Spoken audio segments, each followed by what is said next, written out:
Hello, my name's Amanda Godwin, and I am one of the Orange County residents who's been receiving these letters, the notice of meetings regarding the zoning change from Lawrence Road Partners.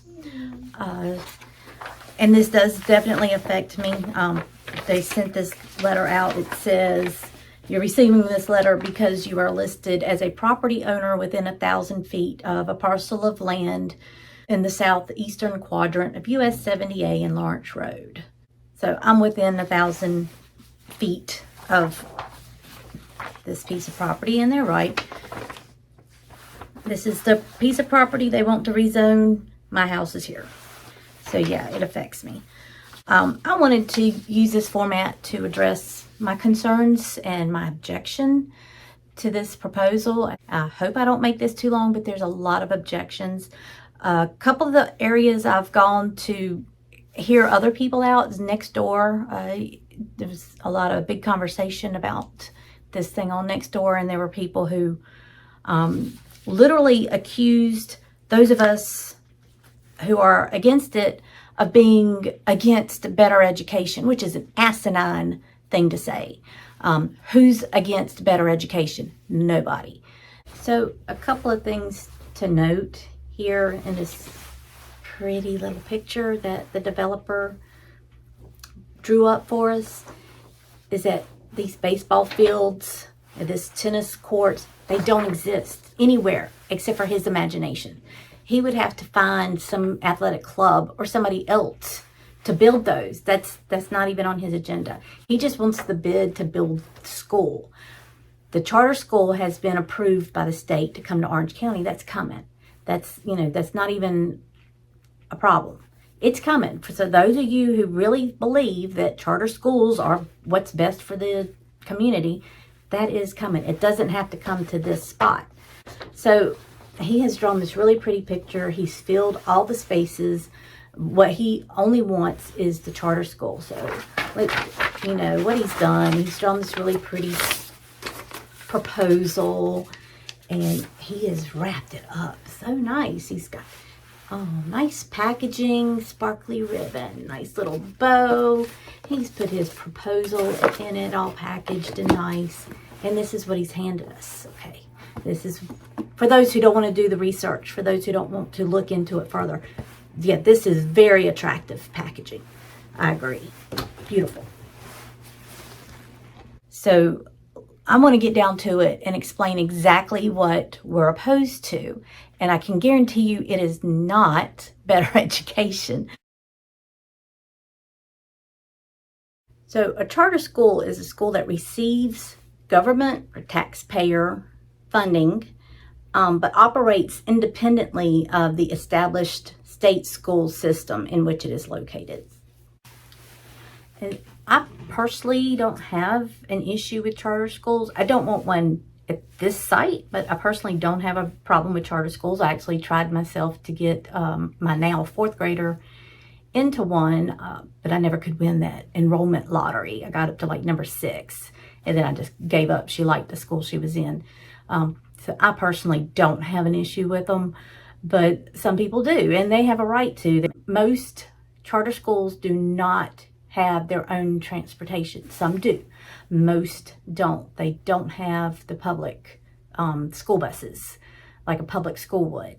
If you rely on public school transportation, you generally cannot go to a charter school.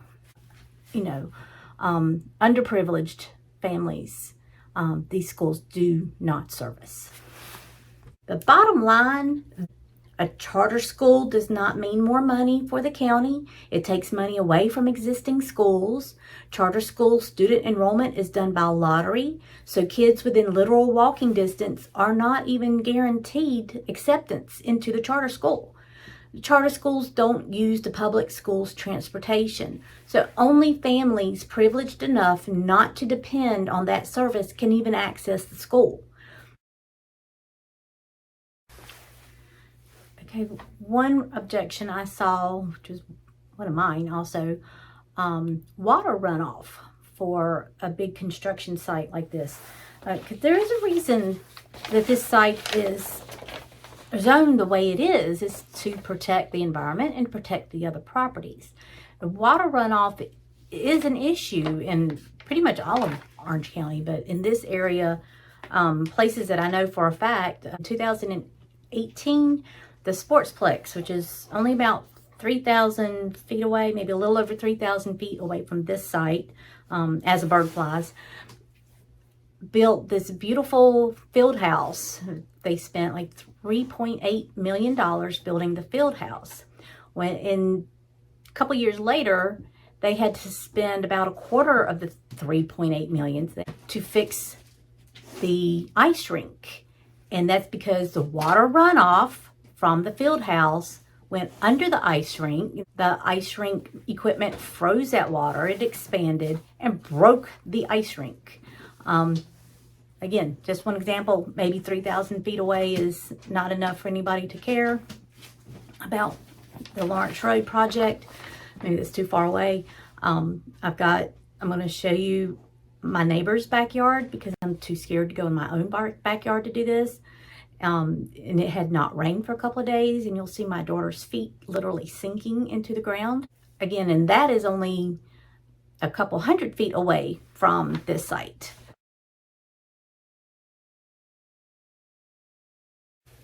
So Lawrence Road congestion was mentioned in some of these conversations that I was looking at as an issue that people were taking with, objecting to this. Okay, so we're looking at Google Earth. This is the field we're talking about. One thing with traffic, this section of 85, there's a 5-mile stretch that doesn't have an entrance or exit ramp. So if this part of the 85 gets backed up, this is what people do. They get off of 85, they come down 86, they turn on number 10, then they turn on Lawrence Road to 70, they go down to 70,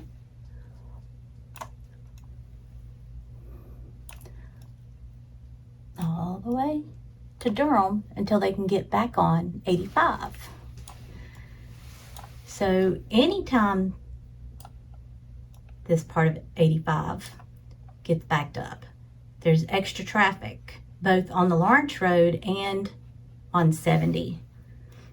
And that happens a lot. It's a safety issue. And my daughter and I went to some of the local intersections, streets that intersect with Lawrence Road to show the visibility. The worst one I found was Lanny Road. Their site's very well blocked, and you'll see that in the video. So we're coming up on the intersection of Jefferson Drive and Lawrence Road. And already you see the road. It's a very odd angle. Okay, look down that way. Very limited sight. I'm on a hill. Look down that way. That way's pretty clear, but I don't know how clear it would be with the field and a bunch of cars coming out.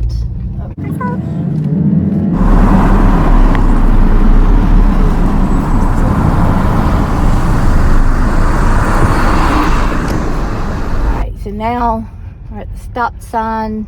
We're at, can you get the sign? Lanny Road and Lawrence. Again, Annabelle, I need you here at my head so you can see what I see. Okay. Film that way. The bridge is very much an obstacle to see. Film that way. Lawrence Road is pretty good. So I'm all the way out to the line. Let me hold it here. Okay. So there's my dash. This is right at level. Your sight is very limited, and I am right at the dotted line in front of my car. This is very limited. That way's okay. Okay, so, but coming out this way, it's very limited. I'll pull up a little bit more. Now I'm actually a little bit past the line, and that's as good as I can see. There's a hill there. I'm on a little bit of an incline. You already can't see. And that way is pretty clear. This way, not so good. So now we're going to the intersection of Washington Drive and Lawrence Road. Okay, facing the field. So you can see already that's another little bit of an incline. I'm right at the line. Okay, that's my view toward 70. That's my dog's in the way. That's the view the other direction, which that's okay. This is concerning. There's a hill. You saw that. I hope you saw that car go over the hill. You can barely see traffic coming from that direction. So, but another hill, two more hills. This is the intersection out of Wingate. I'm looking at Ryan Road. I meant the view. I know. Okay, there's Lawrence Road that way. Lawrence Road that way. Clear's okay, except for that way. There's I-85 overpass. State, I doubt, has plans. Obviously, Lawrence Road would have to be adjusted, but I just wonder how you're going to do that with the I-85 overpass, which is about 900 feet away from the field, from where the school is supposed to be built. But also 900 feet in the other direction is a house that's on the National Register of Historic Places. So you're gonna ruin this house potentially. And also, what are you gonna do with this bridge? There's no access off the highway. It's not like you can divert traffic off the highway right there to build a new bridge or a bigger bridge or a better suited bridge. You just can't. I mean, I'm not saying, we're humans, we can do anything we want to, but logically it is not idealistic to put a school there with that bridge. A bridge is old. It's only meant for people living in the area. It is not meant to hold industry or, business traffic.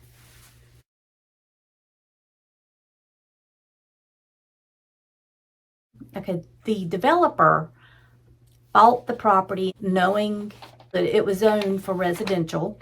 And if he wants to build for residential, nobody would have a problem with that. But only 40% of that field perks. What does a property perk mean? And that has to do with a septic system. For those who don't know, the ability for water to pass through soil. And that's important if you're going to have a septic system. If the property doesn't perk, you can't put a septic. And if you don't have a septic, that means you can't have a bathroom. That might be important. Here's a couple of things to point out. This area here used to be a house. This land has failed and can no longer have a house on it. When I was a little girl, I actually had a friend that lived there. And there cannot be a residence there anymore. There is a parcel over here that is failed. Here, this parcel here used to have a house on it. And that land has failed. I printed this off of Morse Engineering Construction Industries website, only because I like the way they worded it. They bottom lined it. This is no perk, no house. Okay, and that's where we get to rural sites without municipal sewage systems. So if this builder says he's going to build a school, the county will have to run sewage to that site. And nobody else can access it. Like all of us who live around there, this sewer will go right past our house. We would not have access to it. It goes straight to that one site for that one builder who says he wants to build a school.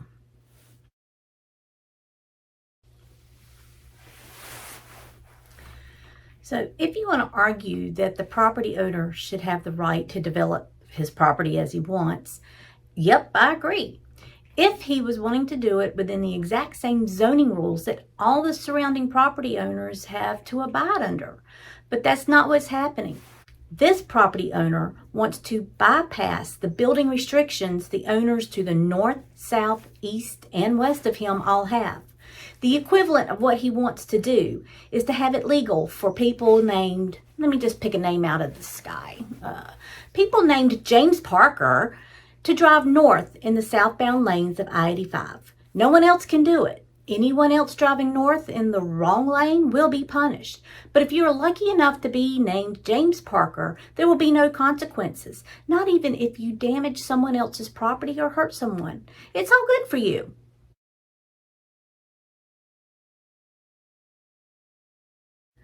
The bottom line, this development benefits one developer.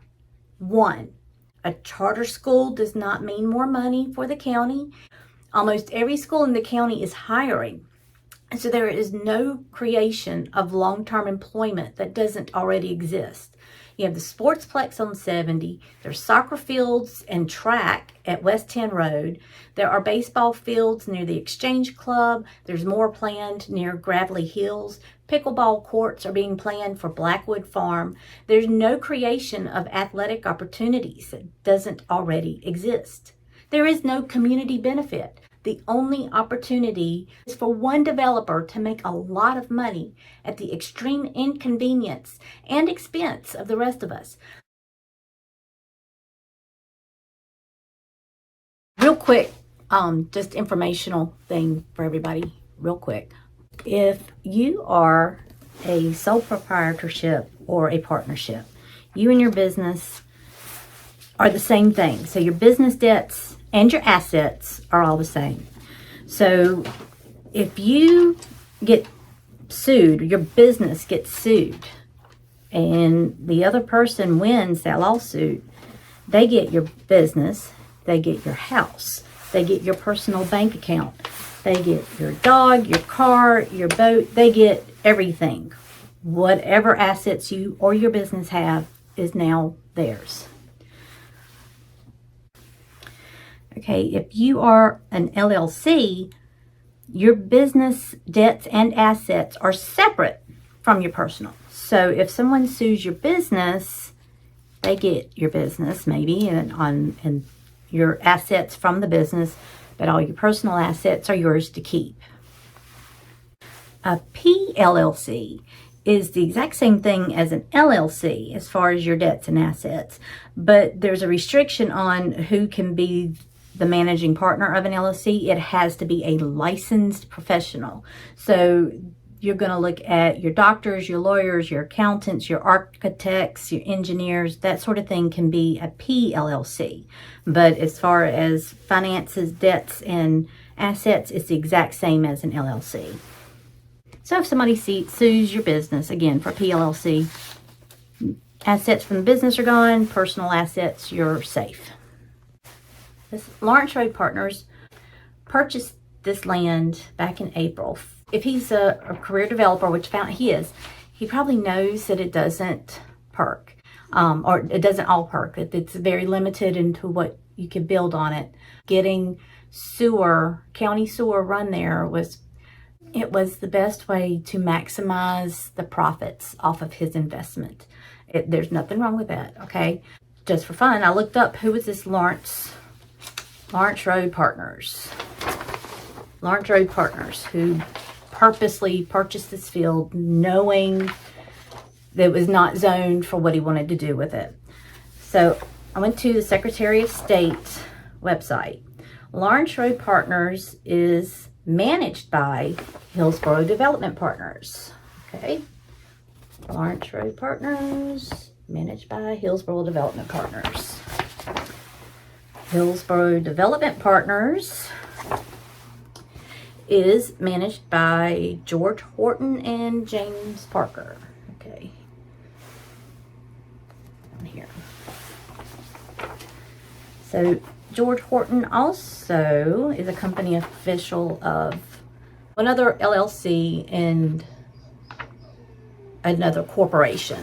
So, and this is all from the Secretary of State website. I didn't hack anything because it's all public. James Parker is also the manager of Hillsborough Holdings. Hillsborough Holdings. And so these are career developers. James Parker, obviously, I'm kind of picking on him. He's career, and there's nothing wrong with that. That's, you know, he's good at it. James Parker is a managing member, like I said, of Hillsborough Holdings. We saw that. Hillsborough Holdings manages all these other LLCs in red. If you see the little notes in red, those are all the other LLCs that Hillsborough Holding has. And that Hillsborough Development Partners, they manage a couple of other LLCs. Okay. So if you're a career real estate person and you own a lot of properties, a lot of LLCs, there's no issue with that. Again, it goes back to sheltering your assets. So if you own a whole lot of properties and somebody sues one of your properties, that's all you lose. Okay, you get to keep everything else. So that's why real estate folks, they will put, you know, all their properties in different LLCs. It's just an asset protection. And again, there's nothing wrong with that. So they have a lot of properties.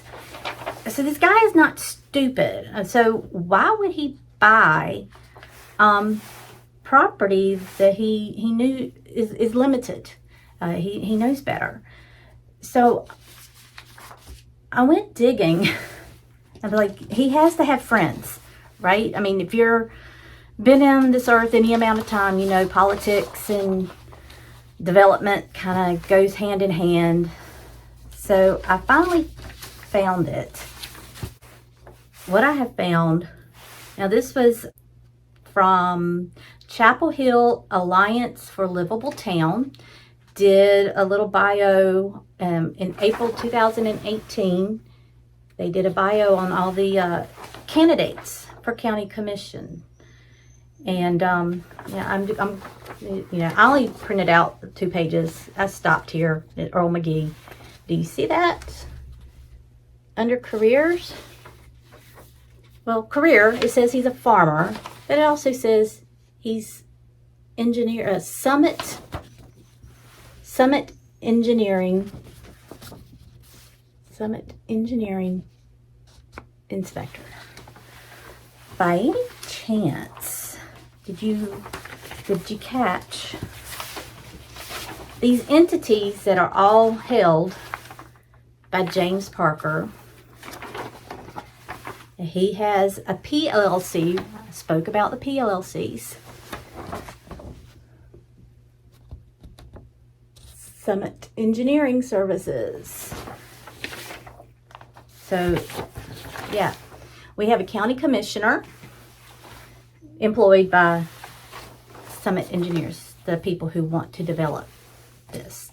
So I'm assuming that was James Parker's ace up his sleeve. And it's interesting enough, I also printed this Orange County Board of County Commissioners bio, and Earl McGee's bio on the county website does not list Summit Engineers. It was this obscure Chapel Hill Alliance for a Livable Town, which I believe is just kind of a political advocacy group just to give people information about, you know, politics and the different things going on in Chapel Hill, Orange County. So they're the ones who listed Summit Engineers as his career, but he doesn't put it on his county commissioner bio. So, printed out Code of Ethics for Board of County Commissioners, Orange County.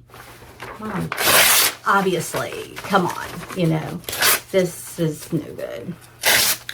Somebody who might be interested, though, is the North Carolina General Assembly.